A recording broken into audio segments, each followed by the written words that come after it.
Rápidamente, porque ya hemos visto algunos elementos de cómo se procede en el diseño de una torre de platos y muchas de las características que ya presenté para el diseño de una torre de platos son las mismas que se usan para el diseño de una torre empacada.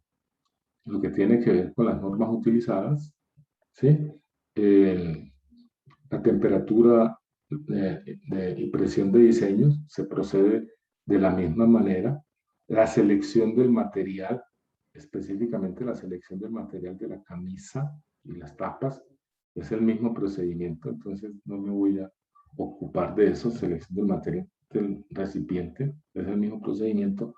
Donde aparece la diferencia ya es en la selección de lo que tiene que ver la especificación de los elementos internos de la torre. Aquí tenemos los dibujos que nos representan torres empacadas. Están con empaquetadura estructurada. Ustedes pueden ver allí los elementos físicos, distribuidores de líquido que tenemos que seleccionar, calcular las alturas de estos módulos con base, aquí esta sería una torre combinada que tiene torre, aquí material estructurado y aquí empaque al azar. También es posible que se haga esa combinación. Entonces pueden ver ustedes que esta tendría dos módulos, un distribuidor de líquido arriba, unos platos soporte, un plato retenedor aquí en el tope, ¿sí? Pero también un redistribuidor de líquido aquí, donde quiera que haya una entrada de líquido, tenemos que colocar un redistribuidor de líquido y en el fondo, por supuesto, una entrada para el vapor. Aquí igual. Entonces, cuando estamos diseñando una torre empacada, nosotros lo primero que tenemos es que hacer una selección de definición de cuáles son los elementos que vamos a especificar. Por supuesto, el empaque, plato soporte, el eliminador de arrastre, el colector de líquido, entrada de alimentos, distribuidor de líquido, etc. Todos esos elementos tienen que ser especificados en todas sus características, no solamente en su forma, sino también los materiales, las dimensiones específicas que se necesitan.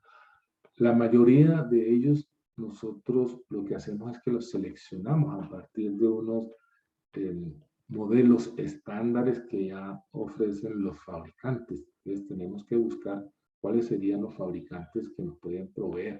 Y no necesariamente los fabricantes, el fabricante tiene que ser el mismo para todos los elementos. Yo puedo hacer selección de distintos fabricantes.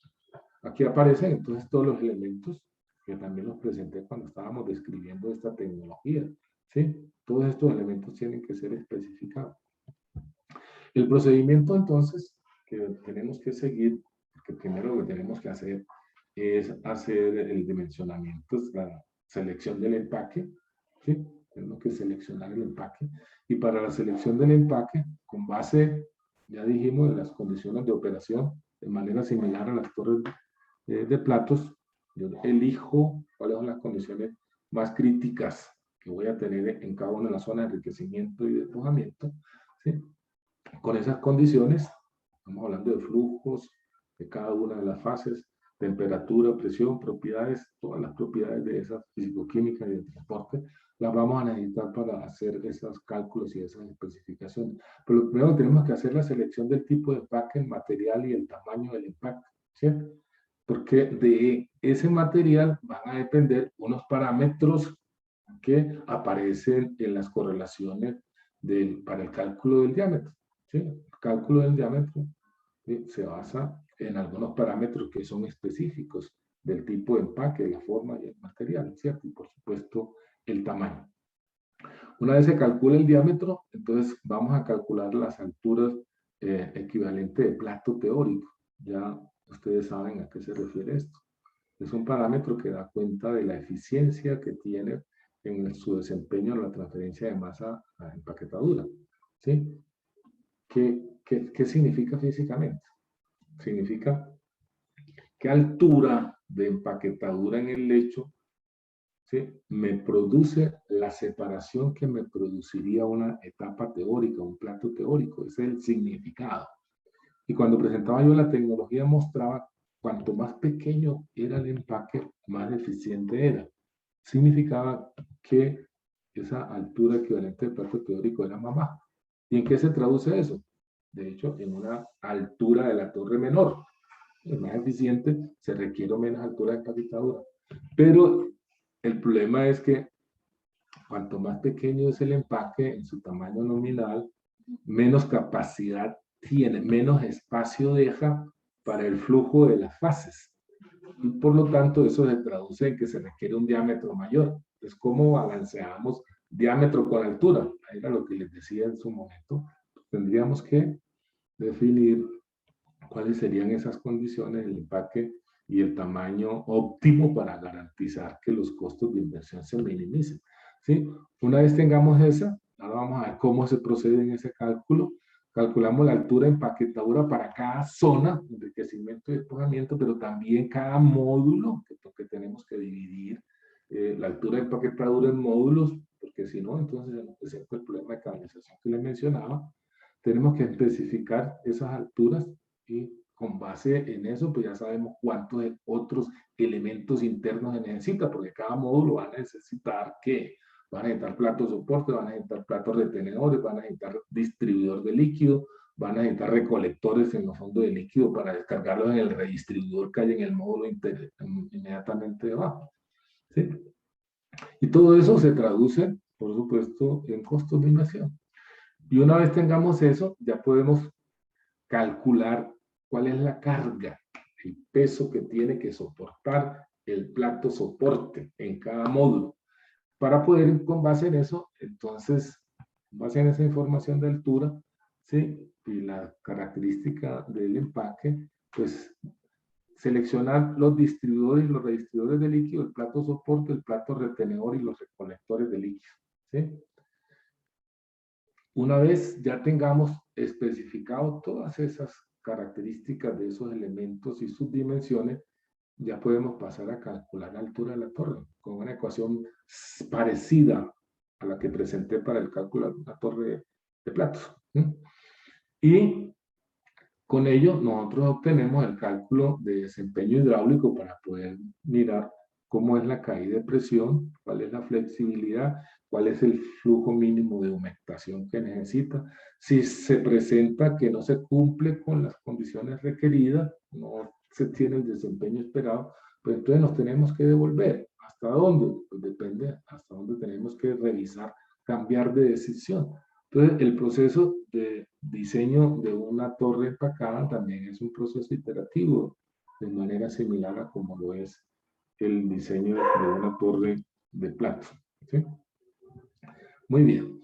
Lo primero que voy a describir, presentar, es la selección del empaque, como aparecía ya en el algoritmo que acabo de describir. ¿Cómo seleccionamos el empaque? Nosotros tenemos que saber que todos los empaques no tienen las mismas características y por lo tanto su comportamiento hidráulico y de transferencia es diferente. Hice por allá la comparación entre las empaquetaduras al azar y las empaquetaduras estructuradas cuando hice la presentación de la tecnología, pero en esta transparencia tengo un resumen como para mostrar ese uno significa que sería la mejor opción. ¿Sí? La mejor opción, ustedes observen que para cada una de estas variables de decisión que aparecen allí, la mayoría es privilegian, ¿sí? Son privilegiadas con el empaque estructurado. ¿Sí? El 2 significa que es bueno, buena, esa empaquetadura. 3, digamos que regular, y 4, pues ya pésimo. Y ahí se ve cómo, frente a estas variables, ¿sí? Frente a estas variables, la empaquetadura estructurada es pésima, y en este caso, para sistemas altamente ensuciantes, pues la empaquetadura al azar. Esas características es bueno que las tengamos, yo no tengo que tener como también conocimiento y funcionamiento para tomar decisiones. Pero el procedimiento de selección del material, que es lo que tenemos que hacer primero antes de seleccionar la forma, ¿sí? Y el tamaño, ya les di la heurística, ahora se las recuerdo, es las propiedades, las variables que yo voy a usar, cuáles son las variables que yo voy a usar, ¿sí? Para hacer la selección del material. Mire que el procedimiento es el mismo, cómo se selecciona un material, ¿sí? Las variables, ya dijimos, para esas variables yo necesito tener el valor para cada uno de los materiales alternativos que yo puedo usar para la empaquetadura. Y aquí es importante señalar una cosa, y es que para la selección del material yo puedo, en este caso, usar otros adicionales a los materiales metálicos. Puedo usar plástico, puedo usar cerámica, puedo usar tierra o otros vidrio, para mencionar otros materiales distintos. Los puedo contemplar ahí, ¿sí? Pero necesito tener valores de estas características, ¿sí? Ya sabemos que la resistencia a corrosión y la resistencia mecánica, aquí interviene la temperatura de diseño que ya calculamos para poder, digamos, tener la propiedad que nosotros vamos a usar como criterio para la selección. Y también el peso relativo. ¿Cómo afecta esta variable en los costos totales y especialmente los costos de inversión? Cuanto más contribuya, cuanto más afecte, cuanto más aporte, pues mayor peso relativo debe tener, ¿cierto? ¿Sí? Y yo les había mencionado que un parámetro, un indicador, si pudiéramos tener una función, un objetivo de los costos, ¿sí?, para la optimización, sería la derivada parcial, ¿sí? Pero los expertos tienen ya conocimiento de cuál de estas variables pesa más para poder entonces asignarle. Si le asignamos el mismo valor, pues entonces quiere decir que no intervendría ese factor de ponderación. Muy bien. ¿Cómo le asignamos las calificaciones? Pues las asignamos con las mismas ecuaciones que usamos para la selección del material de las torres empacadas. Después de que seleccionemos el material, entonces necesitamos seleccionar la forma. Pero antes tenemos que tomar la decisión de cuál es el tamaño que vamos a usar. Y también les presenté un criterio, ¿sí? Les presenté un criterio y es el tamaño nominal del empaque, que es un parámetro característico de su P, dividido por el diámetro de la torre. Algunos dicen que debe ser menor a un quinceavo, otros hablan de un décimo, otros más exigentes hablan de un treintavo, ¿cierto? Vamos a usar aquí un quinceavo como criterio para. Entonces, como ya nosotros podemos tener una idea del diámetro de la torre que la podemos calcular con una ecuación aproximada, que es la ecuación de Sauter-Brown. Entonces, con ese estimado del diámetro ya yo puedo hacer también un estimado de cuál sería el tamaño nominal de la empaquetadura. Y entonces se recomienda que cuando vayamos a elegir la forma, la usemos para ese tamaño nominal específico, ¿cierto? Que yo voy a usar para mi torre. Entonces, cada forma tiene unos parámetros, como lo mostramos también cuando caracterizamos esta tecnología. ¿Cuál es la superficie específica? Y esto está relacionado con la eficiencia que va a tener a la transferencia de masa al empaque del lecho, pie cuadrado por pie cúbico, ¿sí? Cada fabricante, y aquí tenemos que usar el valor que nos provee el fabricante en los documentos técnicos, en los boletines técnicos, ¿sí? La literatura nos trae por allá algunos valores, no es conveniente usarlos de la literatura, ¿sí? Usemos las características que nos provee, porque pueden haber ligeras diferencias, más o pueden haber hasta ligeras diferencias dependiendo del material. La fracción de vacío, el factor de empaque, esto está asociado con la capacidad, ¿sí? La densidad del lecho, esto es importante porque eso va a afectar el peso muerto cuando vaya a calcular, hacer el análisis de esfuerzo, y por supuesto los costos, el costo unitario, cuánto vale el pie cúbico, un pie cúbico de empaquetadura de material, que también nos los provee el fabricante. Entonces, con base en eso, las ecuaciones y los criterios, hacemos la selección. Es importante que tengamos también como cómo puede ser el comportamiento de ese tipo de forma frente a ciertas variables que son importantes en ese proceso de decisión que estamos señalando. Entonces, miren ustedes que estas tres variables, capacidad, la flexibilidad y la eficiencia, nos está diciendo, ojo, no vayas a elegir anillos Rashi, que son los más pésimos. Además, esta fue la primera de las primeras tecnologías que se desarrollaron en empaques, los anillos Rashi, ¿cierto? Pero entre estas que son comunes, sillas Burr, sillas Instalo y los anillos granulados, como los anillos Paul, observen que prácticamente no hay mucha diferencia. No hay mucha diferencia. Y mire, en relación con la caída de presión, para estos anillos es alta, para estos es moderada si es plástico, es baja si es plástico y es moderada. Siendo el mismo material, observen ustedes, cómo la caída, pues claro, porque el factor de fricción va a ser distinto dependiendo del material. Baja, mire que tampoco hay como una diferencia significativa y por eso tengo este recuadro para señalar que por allí no habría diferencias, ¿sí? Lo que sí van a haber diferencia es en los costos, ¿sí? En los costos sí van a haber nosotros diferencia. ¿Cómo serían? Si es plástico, si es metal, si es cerámico o si es carbón, dentro de los materiales que nosotros usamos. Estas son las características que ya las presentamos, ¿cierto? En esta dirección aumenta el tamaño, ¿sí? En esta dirección aumenta la densidad, ¿cierto? Del lecho. Cuanto más pequeño el empaque, pues lógicamente por metro cúbico va a tener mucho más masa, mucho más peso. En esta dirección, cuanto más pequeño es el empaque, este es el desempeño, una medida del tamaño del empaque, más área interfacial va a tener más eficiencia, más pequeño va a ser el HTP, ¿sí? Y lo mismo, cuanto más pequeño, ¿sí? Menos fracción de vacío, por lo tanto se va a requerir mucho más diámetro, ¿sí? Y eso lo vamos a ver cuando presentemos la ecuación para el cálculo del diámetro, ¿cierto? Este es un factor FP que aparece allá en la ecuación. Y aquí es importante saber que hay dos FP, estos dos parámetros característicos de la empaquetadura, esto que lo usamos para el cálculo de la capacidad y este que lo usamos para el cálculo de la caída de presión, ¿sí? Lo mismo, esas características que las vamos a necesitar, usemos las del fabricante y no las que aparecen en la literatura de los textos. ¿Ok? ¿Cómo calculamos el diámetro de la torre? Así como para el caso del diámetro de la torre de un plato, una torre de platos, también existe una ecuación general, independientemente del tipo de empaque, ¿sí? Y es esto que lo voy a presentar para empaque al azar.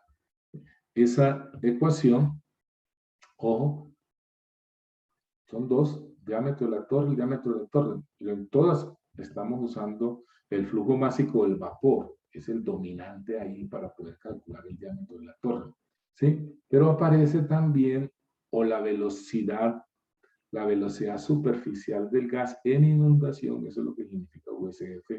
El porcentaje de inundación, ¿sí? El F, porcentaje de inundación, que también aparece aquí, aparecen las dos ecuaciones, y aquí en la segunda ecuación, en vez de aparecer la velocidad superficial del vapor, lo que aparece es la densidad de flujo másico, o sea, el flujo másico por unidad de área. Puedo calcularlo con cualquiera de las dos. Vamos a ver, ¿cierto? Hay varias correlaciones. La correlación, digamos, inicial que se desarrolló fue la que se conoce como la correlación de Ecker para la velocidad de inundación. Esa correlación de Ecker realmente lo que nos permite es obtener un parámetro de flujo de vapor en la inundación, que se conoce como el valor Y sub F. Y sub F, ¿cierto? Lo vamos a encontrar en la correlación de Ecker, y con ese Y sub F que encontramos en la correlación es que podemos calcular U sub F para poder calcular el diámetro de la torre en la ecuación donde aparece U sub F, pero también para calcular, ¿sí? En la correlación de F, a calcular G' de F, ¿sí? Usamos el mismo valor, el mismo parámetro de la correlación de Ecker. ¿Y cuál es ese parámetro? Lo obtenemos en esta gráfica. Esta es la correlación de Ecker, en donde como abscisa, ojo, que en la abscisa tenemos este parámetro de flujo, el de', que es el flujo másico, del líquido es el flujo másico del vapor, y este factor que hay aquí, ¿sí? Se pueden confundir, y es realmente que Rho sub L menos Rho sub E va todo en el denominador, o sea que esto debería ir entre paréntesis. Esto fue una copia que saqué de un texto. Algunos podrían decir que es la relación de la densidad del gas sobre el líquido menos la densidad del gas. Y eso no tiene sentido, porque esto sería dimensional y esto tendría dimensiones. Este parámetro es un parámetro adimensional. Este parámetro de flujo es adimensional. Y para que sea dimensional, esto tiene que ir en el denominador, dividiendo la densidad del gas. Muy bien. Entonces, como ya tenemos esas características, sí necesitamos saber cuál será la curva paramétrica que debemos usar. Las primeras correlaciones traían por aquí la caída de presión en inundación. ¿Sí? En esta gráfica no aparece, pero sí puedo hacer un estimado de cuál puede ser la caída de presión en inundación una vez conozca el valor de F sub P. El valor de F sub P. Miren, F sub P lo calculo como 0.12, ese valor de F sub P elevado a la 0.7. Este F sub P tiene dimensiones, y eso es importante que ustedes lo miren. Tiene pi a la menos 1, dependiendo de las unidades que tengan eso, o pi a la menos 1 o metro a la menos 1. ¿Ok? Entonces, una vez yo tenga ese valor, puedo calcular la presión de inundación para saber dónde puedo hacer la lectura, para saber cuál sería el Y en inundación, Y sub F. Aquí le falta la F para decir que es el Y de inundación. Y de ahí es donde nosotros sacamos la ecuación para el cálculo. Eso es importante que lo tengamos presente cuando usamos la correlación ya sea que calculemos la velocidad de inundación USF o calculemos esa densidad de flujo masivo que aparece para el cálculo. La otra ecuación para el cálculo de la velocidad de inundación lo hacemos con una correlación de Ecker modificada por Strigel. Strigel modificó la correlación de Ecker, ¿cierto? Y observen ustedes que aquí este parámetro de flujo de vapor lo tengo diferenciado no como Y sub F, sino como Y sub F' para hacer referencia que es de la correlación de Ecker modificada por Strigel. Es la única. Y aquí en esa correlación la velocidad de inundación tiene otra ecuación distinta.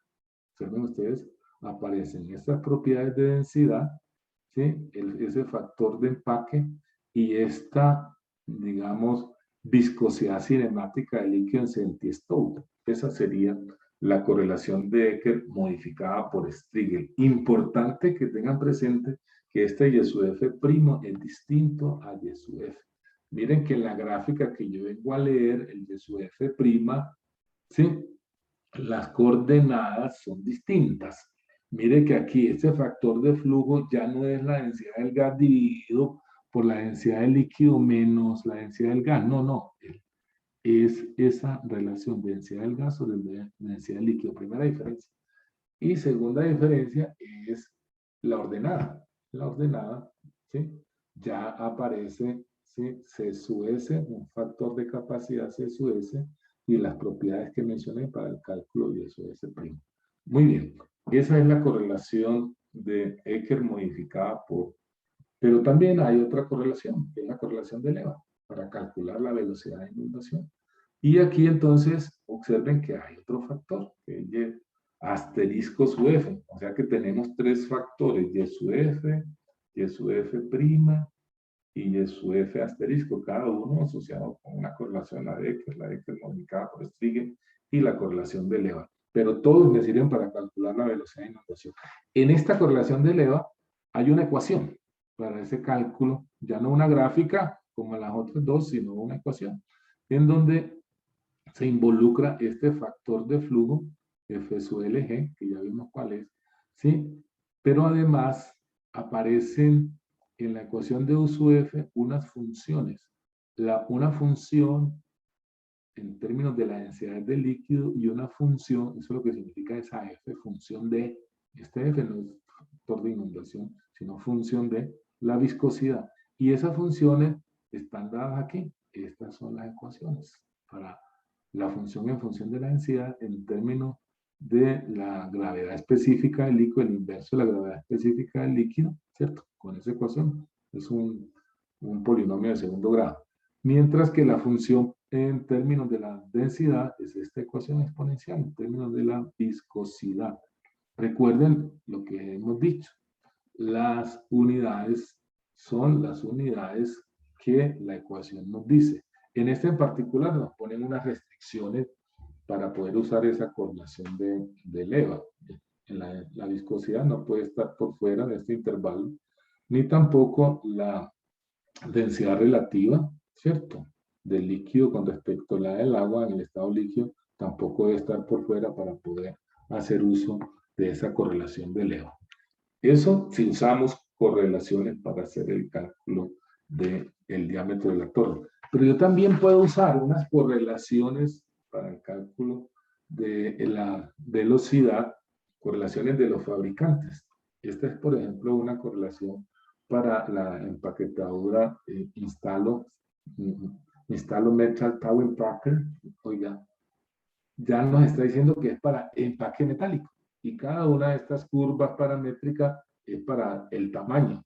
Miren, cuanto más pequeño es el tamaño nominal, pues más eficiente, más capacidad menos capacidad va a tener. Menor va a ser este C sub 0, y si menor va a ser el C sub 0, menor va a ser la velocidad de operación. ¿Ok? Entonces aquí tenemos un parámetro de flujo. Una vez tengamos cuál es el tipo de material, calculamos el C sub 0, con ese C sub 0 se calcula este factor de capacidad, y este factor de capacidad se calcula para la condición en que el empaque va a tener la máxima eficiencia. Y lo calculamos teniendo en cuenta cuánto vale la tensión superficial y cuánto vale la viscosidad, ¿cierto? Ojo, ahí está advirtiendo. Si este producto es mayor a 1.03, cuando vayas a calcular el C sub S, ¿cierto? Ese factor de capacidad de máxima eficiencia, ajústelo, ¿sí? Ajústelo y reemplácelo por 1.03. O sea, eso se reemplazaría por 1.03 para calcular ese parámetro. Y con ese parámetro, entonces ya yo puedo definir directamente, en lugar de la velocidad de operación, de inundación, un C sub S de operación, y con un C sub S de operación, de una vez saco aquí una velocidad de operación y calculo el diámetro sin tener que pasar por... Muy bien. En esa transparencia estoy describiendo el algoritmo general que nosotros tenemos que seguir para poder hacer el cálculo del diámetro de una torre, cualquiera sea la correlación que usemos, ¿sí? Axisa, este parámetro de flujo, el factor de empaque que hemos seleccionado, cuál es la caída de presión que nosotros estimamos para la torre para poder elegir la curva paramétrica apropiada. Leemos, dependiendo de la correlación Y sub F, Y sub F' o Y sub F, con base en la curva paramétrica que nos dé este fluido. Sí, dependiendo, estamos usando la correlación de E, que es la modificada por Strigel o la ecuación de Leva, especificar el factor de inundación, calcular la velocidad o calcular la densidad de flujo básico, y con base en eso el diámetro de la torre. Y así dimensionamos nosotros el diámetro de la torre siguiendo ese procedimiento. ¿Sí? ¿Qué sigue? ¿Cómo determinamos la altura equivalente de plato teórico? Y para eso disponemos de varios métodos. Hay un método de estimación o de predicción teórica que está basado en los coeficientes volumétricos de transferencia de masa, ¿sí?, y las velocidades superficiales de líquido y de gas, como voy a mostrar en las ecuaciones. O hay otras ecuaciones que nos permiten el cálculo basado en la altura de la unidad de transferencia. Mostremos esas correlaciones. Aquí está. Esta primera ecuación usa los coeficientes volumétricos de transferencia de masa, ¿sí?, y las velocidades superficiales del gas y del líquido. Y este S, ¿cierto?, es este factor de desorción, que es el producto de M, que este sería como el coeficiente de distribución para los claves, ¿sí?, el flujo de vapor y el flujo de líquido, en términos molares, siempre y cuando esto sea diferente. O en términos de las alturas de unidades de transferencia, ustedes vieron eso en su curso. Y las alturas de unidad de transferencia de masa, pues es esto. Usted puede que si nosotros reemplazamos aquí esto sería la altura de la unidad de transferencia gaseosa, y esto sería la altura de la unidad de transferencia de líquido. Esas serían ecuaciones, ¿sí?, para hacer estimados o predicciones teóricas. Pero como siempre he dicho, no es conveniente, ¿sí? No es conveniente hacer ese uso, salvo que tengamos esos valores para una empaquetadura específica. Lo otro es que existen heurísticas y es bueno tener esas heurísticas como para uno tener una primera aproximación de en dónde, qué valor puede estar ese parámetro, ¿cierto? Ustedes observan aquí que aquí tengo 8 ecuaciones que me permiten hacer un estimado de la altura equivalente de plato teórico, ya sea en función del tamaño nominal, el D sub P, en función del área específica A sub P que aparece como característica del empaque, o en el diámetro de la torre. Ahí aparecen varias ecuaciones, con arquitecturas distintas las ecuaciones. Sí tenemos que tener claro, en estas ecuaciones que tengo ahí, que las ecuaciones de 1 a 5, cuáles son las unidades en que me da la altura en metros. Ese tamaño nominal tiene que ser alimentado a la ecuación en metros, ¿sí? Y el A sub P, el diámetro de la torre en metros, y el A sub P metros cuadrados por metros cúbicos. Mientras que las ecuaciones 6, 7, 8, estas últimas tres, usan otras unidades. Siempre advierto, nosotros como ingenieros tenemos que ser muy rigurosos en esa verificación de los parámetros que usan las ecuaciones. Pero además de eso, existe una cantidad de correlaciones empíricas de varios autores, ¿cierto? Hay una ecuaciones para diámetros pequeños, por ejemplo esta para diámetros pequeños, que nos está diciendo, miren, varios autores, este señor Frank, este señor Ludwig y este señor Whitehall, que nos dicen, para diámetros bajos, ¿sí? Haga igual, la altura equivalente de plato teórico, hágale igual al diámetro, ¿sí? Hágale igual al diámetro. Sí, estamos hablando por debajo de diámetros de 1 a 4 pies, hágale igual al diámetro. Pero también miremos las recomendaciones para el caso de destilación atmosférica. Y aquí es donde vale la pena que ustedes tengan presente cuando calificamos que la destilación es atmosférica. Cuando la presión está entre 300 milímetros de mercurio y 80 PSI. 80 PSI es casi 6 atmósferas. ¿Sí? Casi 6 atmósferas. 6 por 4, 28, 88, ligeramente inferior a 4 atmósferas. ¿Qué nos recomienda? Y miren, para empaque, ¿sí? Metálico de Instalox. Dependiendo del tamaño, entonces ahí dice, mire, el valor de HTP es este valor. Y aquí hay unas restricciones. Para yo usar esa heurística, pues aquí están las restricciones de cuál debe ser la viscosidad, la tensión superficial que debe tener mi mezcla para poder yo usar eso. La tercera son heurísticas para vacío o destilación al vacío. Y mire que se considera destilación al vacío por debajo de 300 milímetros de mercurio. Y entonces allí, ¿qué es lo que dice? Mire, el valor que usted tiene acá, corríjalo, dependiendo de cómo es la viscosidad. Eso es lo que nos dice esa heurística. Pero también aquí para presiones por encima, o sea, estamos hablando de torres presurizadas por encima de 80 PSI, ya no se considera la destilación atmosférica, sino presurizada. Hay esta correlación, pero solo es aplicable para el caso de hidrocarburos livianos. Entonces la ecuación aparece aquí en función del peso molecular, ¿cierto? Y aparece por aquí un parámetro que ese parámetro toma este valor dependiendo de cuál es el tamaño de la empaquetadura. Ok, pero ahí no terminan las fuentes, las posibilidades para yo hacer cálculos estimados de la altura equivalente de plato teórico. Los fabricantes, y aquí es donde yo recomiendo esto como la mejor alternativa. Los fabricantes proveen, ¿cierto? En sus boletines técnicos, ¿sí? Unas correlaciones para yo poder hacer la determinación de la altura equivalente de plato teórico de su empaque que haya elegido. Las curvas que tienen los fabricantes son curvas que tienen más o menos este comportamiento. Ya había presentado esta gráfica. Como ordenada, la altura equivalente de plato teórico, ecomaxisa, la rata de vapor. Nosotros debemos tratar de usar esto que se conoce como la altura equivalente de plato teórico base, en donde miren que prácticamente tiene un valor constante hasta cierto nivel de la rata de vapor. Después dijimos, no es conveniente usarla para valores superiores porque nos estaríamos acercando a las condiciones de inundación. ¿Sí? Entonces, ellos proveen gráficas como esta es de la Instalos, que ahí se ve que a medida que disminuye el tamaño, hay mayor área interfacial, por supuesto, ¿sí? Es mucho más eficiente la empaquetadura, la altura equivalente de plato teórico es menor. Y aquí esa lectura la podemos hacer con dos factores.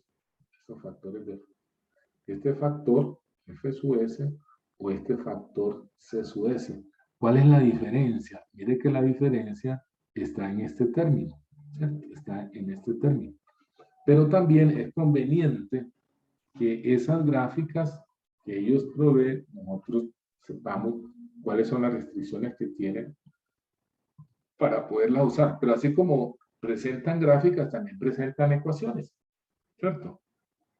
Presentan unas ecuaciones que me permiten hacer el cálculo. Observen que aquí tenemos dos ecuaciones precisamente para este tipo de empaquetadura, ¿sí?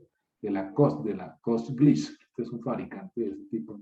Y aquí dice, está esta ecuación HTP base, la que mostraba ya, en función de un parámetro A, la tensión superficial y la viscosidad.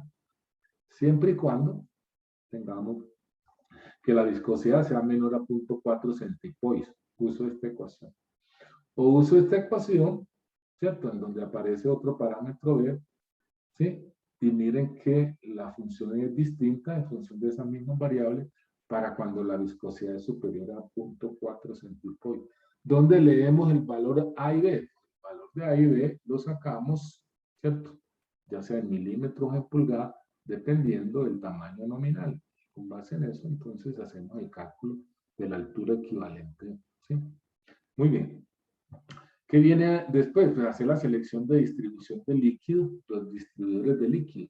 ¿Sí? Ya yo presenté, cuando presenté esas tecnologías, cómo se caracterizaban los distintos distribuidores, pero también alcancé a mostrar, una vez nosotros tengamos información de los fabricantes de esos distribuidores, tengamos la carga específica del líquido que va a manejar el distribuidor y el diámetro de la columna, entrando ahí nos permite decir cuál es el distribuidor que nos recomienda el fabricante. Ahí en esa demostración que tengo ahí, nos estaría recomendando este modelo, ¿cierto? Este modelo para la salsa. Pero también, este es otro, ¿sí? Que nos muestra más modelos, pero el procedimiento es el mismo, ¿cierto? El procedimiento es el mismo para hacer la selección de esos distribuidores. ¿Qué viene después? Pues seleccionar los platos soportes. ¿Y cómo seleccionamos los platos soportes? Con variables similares a las que seleccionamos los distribuidores de líquido, material, diámetro, por supuesto la carga de líquido que hay que manejar. Cuando digo carga de líquido, nos estamos refiriendo a cuántos metros cúbicos por metro cuadrado hora se tienen que manejar en el distribuidor. Aquí también en la selección de los platos soporte, cuál es el material, cuál es el diámetro de la torre y cuál va a ser la carga en kilogramos por metro cuadrado que tiene que soportar ese plato soporte. Y allí yo les dije que para hacer ese cálculo de esa carga, tendríamos que tener en cuenta como si el lecho estuviera inundado. O sea, los espacios interiores en la fracción de vacío del lecho estarían llenos de líquido. ¿Y con qué densidad calculamos ese peso? De acuerdo con la altura del módulo que vayamos a usar. Pues depende si la densidad del líquido es menor a la densidad del agua, usamos la densidad del agua. Pero si es mayor que la densidad del agua, pues entonces usamos la densidad de la mezcla, porque es mayor que la del agua. Muy bien. Entonces, igual, los fabricantes nos proveen unos gráficos para poder hacer la selección. Por ejemplo, de esta empresa, Sengabon, nos dice con el diámetro, ¿sí? Con el diámetro y la carga, yo entro a la gráfica, o con el diámetro yo entro a la gráfica y me dice la carga. Entonces me va a decir, ¿me sirve o no me sirve? Esta es la carga permisible. Entonces yo tendría que ir buscar otro modelo que me permita justamente determinar si sí me soporta la carga. Este es otro gráfico que nos muestra, digamos, gráficas para distintos tipos de materiales, distintos modelos. Igual, ¿sí? Ya había mencionado eso. Lo otro que tenía que compartir con ustedes es cuál debe ser la forma como debemos nosotros irrigar el lecho en el tope de cada módulo. Pues hay también unas recomendaciones de cómo se deben ser los puntos de irrigación mínimos que deben haber. Por ejemplo, para empaque al azar, dependiendo de cuál es el material, cuánto debe fluir por minuto y por pie cuadrado en el lecho. Entonces eso ya es una medida de irrigación, ¿cierto? Dependiendo del tipo de material. O para empaquetadura estructurada, ahí aparece entonces. Una vez ya tengamos definido todos esos elementos, ya podemos calcular la caída de presión. Y para el cálculo de la caída de presión tenemos varios procedimientos.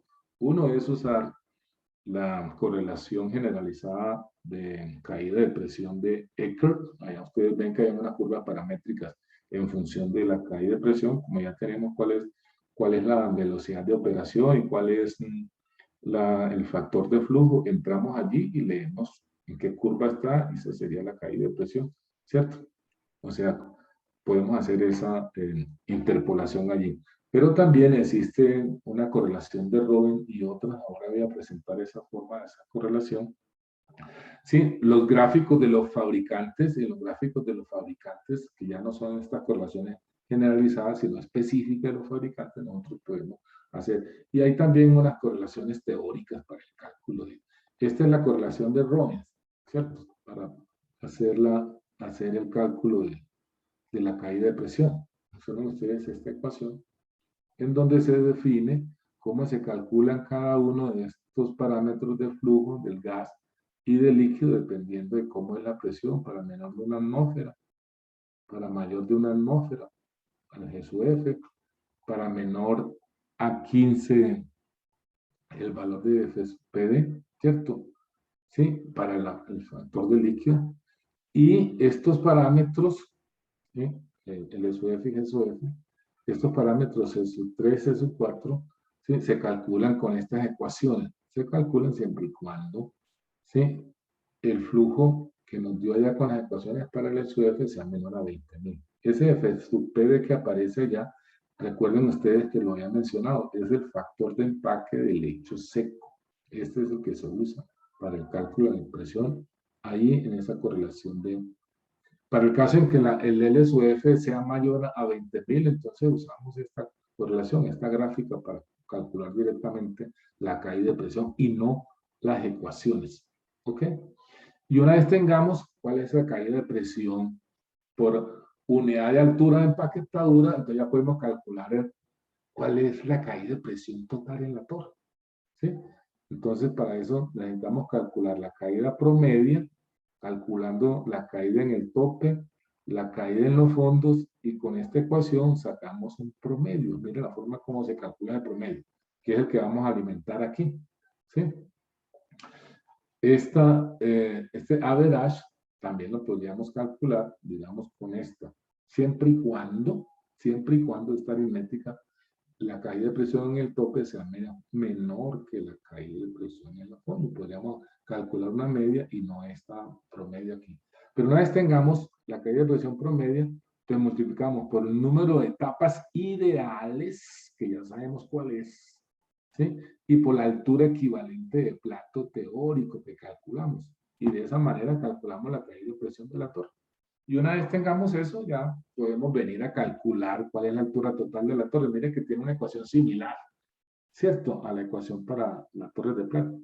El Z en el tope, el Z en el fondo, que se calculan de la misma manera. De aquí para arriba y de aquí para abajo, no hay diferencia entre la torre de plata y la torre de empacada. ¿Sí? Este es SUF, sí, ese punto de alimentación distinto depende de qué elementos hay ahí en esa zona. Mire que en esa zona donde se entra la alimentación, además de los distribuidores de líquido, los distribuidores, hay una entrada de líquido que es el alimento. Entonces eso hace que esa altura sea diferente. Aquí tenemos que esa altura estaría dada por la suma de estas dos C y S y A. Y ya mostré cómo se calculaban esos valores. ¿Sí? Mientras que las alturas que hay en la zona de rectificación y en la zona de despojamiento se calculan con la altura que tiene cada módulo, el número de módulos que vamos a tener y estas alturas que van a haber intermedias entre módulo y módulo dependiendo del módulo que tengamos. Entonces, esa sería la ecuación para el cálculo.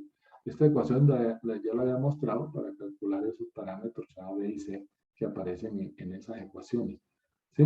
No voy a referirme a esto porque esto es exactamente lo mismo que se hace para el diseño de una torre de platos. Con eso, jóvenes, entonces daría por terminado la conferencia y lo que tiene que ver con el diseño. Mire que yo me había propuesto no pasar de pronto de las 4, me pasé 5 minutos, entonces con eso daríamos por terminado las conferencias donde yo comparto todos estos procedimientos y métodos y cómo debemos hacer, cómo debemos proceder para hacer el diseño de esos equipos. ¿Alguna pregunta, Brian?